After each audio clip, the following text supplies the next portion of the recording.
අභියෝගයක් ආවොත් මම විශ්වාස කරන ධර්මතාවයට අනුව මම මේක හැම වෙලෙම දකින්නේ ඕනෑම ප්‍රශ්නයකට උත්තරේ තියෙනවා. ප්‍රශ්නේ හදන්නේ උත්තරයක් තියෙනවා නම් විතරයි. උත්තරයක් නැති ප්‍රශ්න නැහැ. අපේ තියෙන දුවන මනස නිසා අපිට උත්තරේ පේන්නේ නැහැ. මොකද අපි ඒක අභියෝගයක් හැටියට දැකලා ඒකට සැලෙනවා. පළවෙනි දේ ඒකනේ.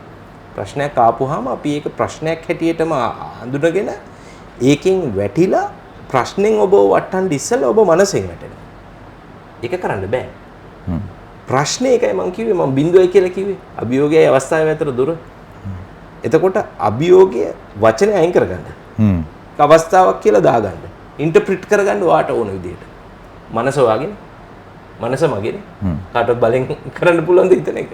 ඉන්ටර්ප්‍රිටේෂන් එක වෙනස් කරගන්න උත්තරේ නැති කිසිම ප්‍රශ්නයක් නැහැ.